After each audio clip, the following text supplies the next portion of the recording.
എന്നാൽ ഈ മയ്യത്തിൻ്റെ പേരിൽ കുടുംബാദികൾ കരഞ്ഞാൽ ഈ മയ്യത്തിൻ്റെ ഖബറിൽ മയ്യത്തിന് ശിക്ഷ ലഭിക്കപ്പെടുമോ ഇല്ലയോ?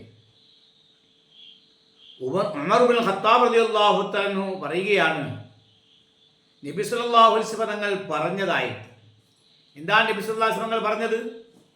അൽ മയ്യത്തു യുഅദബു ഫീ ഖബരിഹി, മയ്യത്തിനെ തൻ്റെ ഖബറിൽ ശിക്ഷിക്കപ്പെടും. മയ്യത്തിനെ തൻ്റെ ഖബറിൽ ശിക്ഷിക്കപ്പെടും. ബിമാ നീഹ അലൈഹി ഐ ബിസബബിൽ ബുക്കായി മഅ റഫ്ഇ സൗതി വ ദിക്രി സിഫാത്തിൽ മയ്യിത്ത്, ശബ്ദമുയർത്തിക്കൊണ്ടുള്ള കരച്ചൽ കാരണമായിട്ട് മയ്യത്തിൻ്റെ വിശേഷണങ്ങൾ ഗുണഗണങ്ങൾ എടുത്തു പറഞ്ഞതിൻ്റെ പേരിൽ മയ്യത്തിൻ്റെ ഖബറിൽ ശിക്ഷിക്കപ്പെടും എന്ന് നബി സല്ലല്ലാഹു അലൈഹി വസല്ലം പറഞ്ഞതായി ഉമർ ഇബ്നുൽ ഖത്താബ് റളിയല്ലാഹു തആല നിവേദനം അദ്ദേഹത്തിൽ നിന്നും ഇമാം ബുഖാരിയും മുസ്ലിമും ഇബ്നു മാജയും നസായിയും ഒക്കെ റിപ്പോർട്ട് ചെയ്യുന്ന ഹദീസിൽ കാണാം. അപ്പോൾ ശബ്ദമുയർത്തിക്കൊണ്ട് മയ്യത്തിൻ്റെ ഗുണഗണങ്ങൾ വിശേഷണങ്ങൾ എടുത്ത് പറഞ്ഞുകൊണ്ട് കരഞ്ഞാൽ മയ്യത്തിൻ്റെ ഖബറിൽ ശിക്ഷ ലഭിക്കപ്പെടും എന്നാണ് ഈ ഹദീസിലൂടെ നമുക്ക് മനസ്സിലാക്കാൻ കഴിയുക.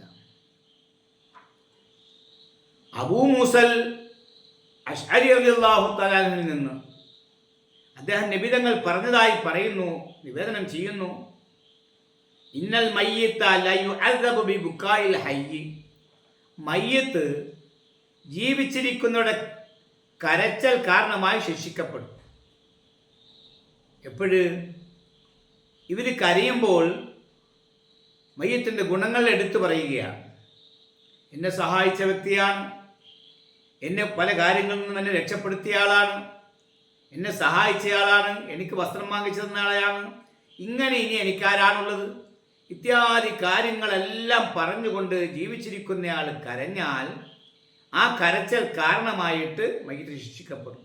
ജുബിദൽ മയ്യത്തു, മയ്യത്തിനെ ശക്തിയിൽ പിടിച്ചു വലിക്കുമെന്നാണ് ഖബറിലുള്ള അനുഭവമാണ്. അനാസുറുഹ അന്ത, നീയാണോ ഈ കരയുന്നവരെ സഹായിച്ചയാൾ?